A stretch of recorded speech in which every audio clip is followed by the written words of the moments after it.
राष्ट्र की बात में आज मेरे साथ शिवसेना की तरफ से संजना घाड़ी जुड़ गई हैं लाइव। मेरे साथ आज अजय आलोक जुड़ गए हैं, राजनीतिक विश्लेषक हैं। मेरे साथ हेमंत टकले जुड़े हैं, एनसीपी की तरफ से बोलेंगे। अशोक वानखेड़े को आप देख पा रहे हैं, महाराष्ट्र के एक्सपर्ट हैं, वहां की पॉलिटिक्स के सीनियर जर्नलिस्ट हैं, राजनीतिक विश्लेषक हैं। और मेरे साथ डीके दुबे जुड़ रहे हैं, जो कि संविधान विशेषज्ञ हैं, सुप्रीम कोर्ट के वकील हैं। आप सभी का स्वागत है। सबसे ठाकरे ने हार भी मान ली है।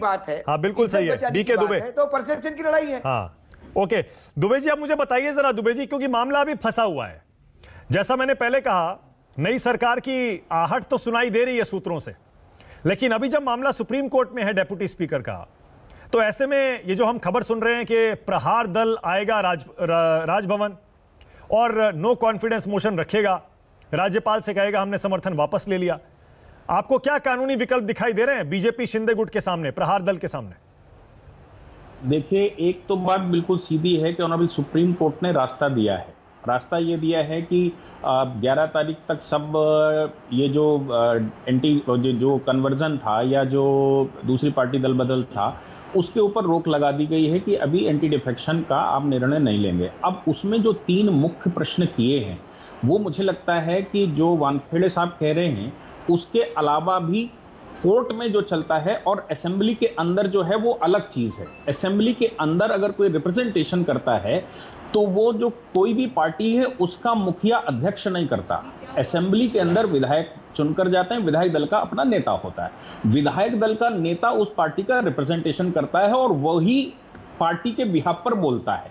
पार्टी का अध्यक्ष, मंत्री जो भी रहा होगा बाहर, वो सदन के अंदर नहीं है। तो यहां पर जो सुप्रीम कोर्ट के सामने प्रश्न आया, तो उन्होंने कहा भाई आप मुझे एक बात ये बताइए कि विधायक दल का नेता कैसे बदल दिया आपने? विप जारी करने वाला जो जिसको चुना था, वो विप जारी करने वाला कैसे बदल गया? क्या विधायक दल की बैठक हुई? विधायक दल की अगर बैठक हुई तो उस बैठक में कितने विधायक थे? और जो तीसरा सबसे महत्वपूर्ण बात कही है कि अगर एंटी डिफेक्शन के मामले में डिप्टी स्पीकर डिसाइड करने जा रहे हैं, तो डिप्टी स्पीकर के खिलाफ खुद ही अविश्वास प्रस्ताव है। अब वो जो बहुत सारी बहसें हुई, उन बहसों में ये कहा गया कि साहब वो अनवेरिफाइड मेल थी, तो कोर्ट ने कहा अनवेरिफाइड थी, लेकिन आपने तो रिजेक्शन किया है उसका। और अगर आपने रिजेक्शन किया है तो वो तो एक डिसीजन की तरह हो गया, और अगर डिसीजन की तरह हो गया तो चैलेंजेबल हो गया। तो अब ये सारी एनोमली जिस समय आई, तो उन्होंने कहा एक काम करते हैं, सारी पार्टियों को बुला लेते हैं। अब आप अगर किसी को ज्वाइंडर रिज्वाइंडर दाखिल करना है तो 3 दिन का टाइम आपको दे देते हैं और 5 दिन का उनको दे देते हैं, और 11 तारीख तक हम ये स्टे कर देते हैं। साथ में कोर्ट ने जो बहुत महत्वपूर्ण है वो ये कह दिया कि राज्यपाल के पास जाने के लिए, जो ओरल बहस में हो रहा था कि राज्यपाल पर जाने के लिए किसने मना कर दिया? राज्यपाल तो संवैधानिक पोस्ट है, सब जा सकते हैं। तो अब ये जो बात आ रही है कि माननीय राज्यपाल जी के पास, महामहिम के पास जाएंगे तो कोई भी पार्टी जा सकती है नो कॉन्फिडेंस मोशन लेकर। अब राज्यपाल जी का काम ये बनेगा कि वो कितने दिन का समय देते हैं और कितने दिन के समय के बाद बुलाते हैं। अब ये जो मुख्य प्रश्न है वो ये है कि शिवसेना कौन?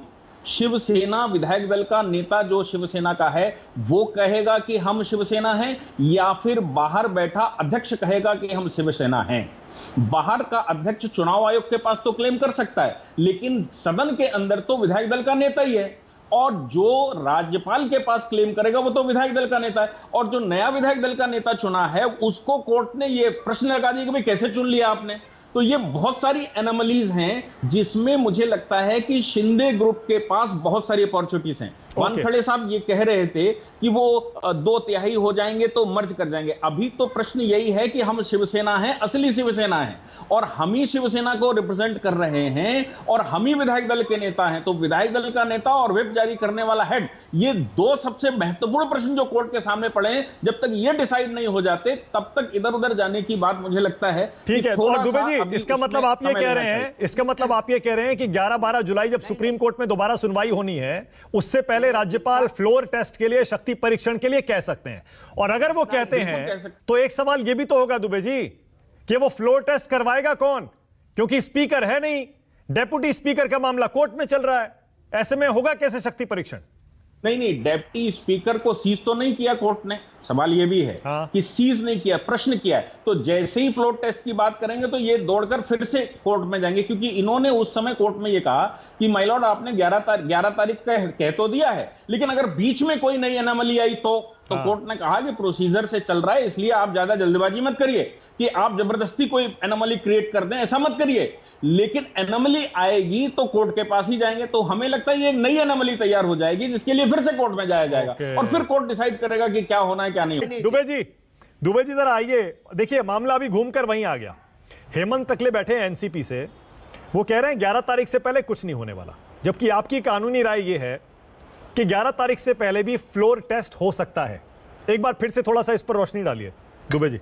देखिए, जिस समय कोर्ट के सामने मामला गया तो कोर्ट ने उस समय भी कहा था, ओरल जब बहस चल रही थी, कि भाई राज्यपाल के पास जाने के लिए किसने मना किया? राज्यपाल से तो आप संपर्क कर सकते हैं, वहां जा सकते हैं और इस पर कोई कानूनी रोक नहीं है। इसका मतलब बिल्कुल साफ था, मुझे लगता है कि कोर्ट राज्यपाल को कहीं से बांधना नहीं चाहता था, इसलिए माननीय राज्यपाल के पास जितने ऑप्शन हो सकते हैं वो सारे खुले हुए हैं।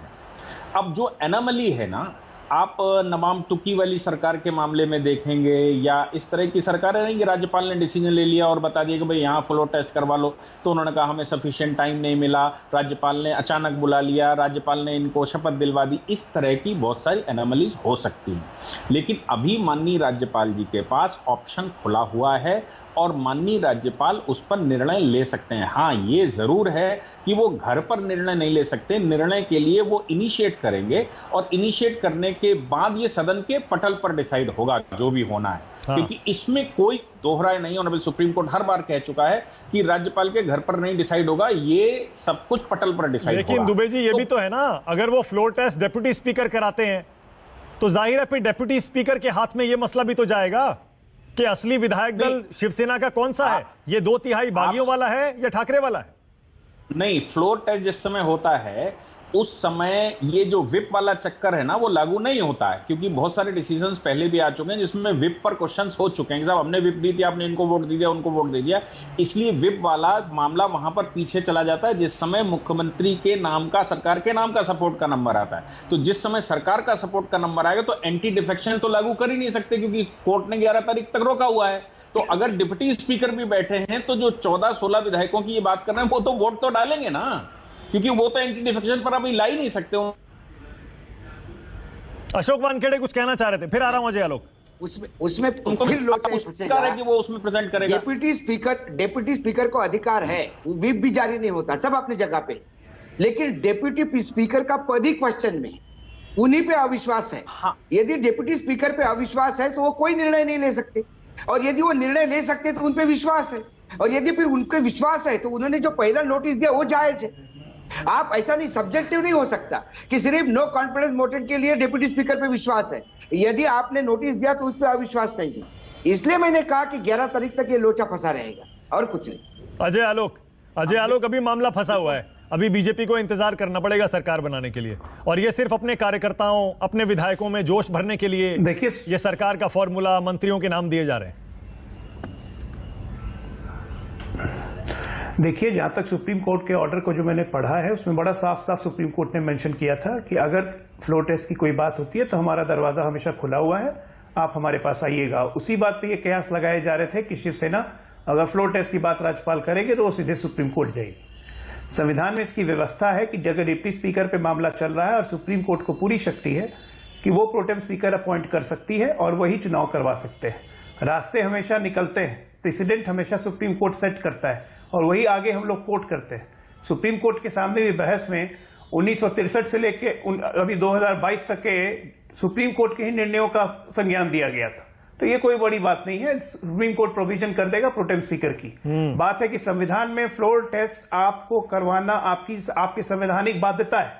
अल्पमत की सरकार लोकतंत्र में नहीं चल सकती है, ये सबसे बड़ी सच्चाई है, इसलिए सुप्रीम कोर्ट इसमें कोई ना कोई निर्णय लेगा, ये कोई बड़ा लोचा नहीं है ना। लेकिन आपने सुना हेमंत टकले क्या कह रहे हैं? हेमंत टकले कह रहे हैं अभी सरकार है, अभी कहीं गई नहीं है, और जब तक सरकार है, जब तक फ्लोर टेस्ट नहीं होता, आखिरी दम तक लड़ेंगे। अब मैं उनको क्या बोलूं, चलिए उम्मीद के सहारे दुनिया जिंदा रहती है। इस पूरे प्रकरण में अगर किसी एक राजनीतिक दल का सबसे ज्यादा फायदा हुआ तो एनसीपी का, हम बर्बाद हुई शिवसेना और कांग्रेस पार्टी। ये भी सब जान रहे, तो हेमंत टकले जी तो खुशी होंगे, उनके दल का फायदा ही फायदा हुआ है। भले 2 मंत्री जेल चले गए, उससे क्या फर्क पड़ता है। क्यों हेमंत जी? ये बिल्कुल अलग बात मैं नहीं मानता मैं थोड़ा सा आलोक जी से पूछना चाहता हूँ, सरकार अगर सुप्रीम कोर्ट ने ये डिसीजन दिया प्रोटेम स्पीकर बनाने का, तो वो चैलेंज हो सकता है क्या? नहीं, क्योंकि विधानसभा के रूल्स अलग है और सुप्रीम कोर्ट का कायदा अलग है। विधानसभा के कायदे में, रूल्स में क्या सुप्रीम कोर्ट हस्तक्षेप कर सकता है? अगर कर सकता है तो वो भी चैलेंज करने की जरूरत पड़ेगी। भाई ये सुप्रीम कोर्ट ही निर्णय लेगा, सरकार निर्णय नहीं लेगी, ये निर्णय सुप्रीम कोर्ट ही लेगा, क्योंकि स्पीकर के मामले में सारे आदेश और सारे फैसले सुप्रीम कोर्ट के अंतर्गत ही होंगे। और जब सुप्रीम कोर्ट को जाके बताया जाएगा कि माननीय महामहिम ने सरकार फ्लोर टेस्ट करवाने को कहा है और हमारे स्पीकर साहब पे अविश्वास का मामला है, तो सुप्रीम कोर्ट ही निर्णय देगा प्रोटेम स्पीकर का। ओके, दुबे जी कुछ कहना चाह रहे थे, दुबे जी बताइए क्या हो सकता है? देखिए, जब सुप्रीम कोर्ट की बात कर रहे हैं तो आर्टिकल 212 में यह भी कहा गया है कि सदन के अंदर की कोई कार्रवाई चैलेंज नहीं होगी, लेकिन क्योतो होलोहन का बड़ा जजमेंट आया जिसमें उन्होंने कहा सदन का स्पीकर अगर गड़बड़ हो, डिप्टी स्पीकर गड़बड़ हो, तो भैया जाएगा कहां वो? अगर वो गलत डिसीजन लेता है या वो गलत प्रोसीजर से बैठा हुआ तो जाएगा कहां? इसलिए हमको हर मामला सुनने का अधिकार है। यहां तक कि उसमें हेमंत जी एक सेकंड, जरा दुबे जी कंप्लीट कर लें। हाँ दुबे जी बोलिए। यहां तक कि ऑनेबल जब जिस समय राष्ट्रपति और राज्यपाल का डिसीजन है वो चैलेंज नहीं हो सकता, लेकिन सुप्रीम कोर्ट ने बाद में कहा अगर गलत डिसीजन लेते हैं तो हम पलट भी सकते हैं। आप उसकी अरुणाचल की सरकार को देखिए, 11 महीने बाद पलट दिया उन्होंने और ये कहा कि नहीं वो पुराना वाला डिसीजन ठीक था और ये जो नया प्रोसीजर जो नया आपने वहां सदन में प्रूव कर दिया वो पूरा प्रोसीजर ही गलत था, इसलिए पुरानी वाली सरकार। इसीलिए जैसा मैंने शुरू में कहा था, इफ और बट अभी बहुत है।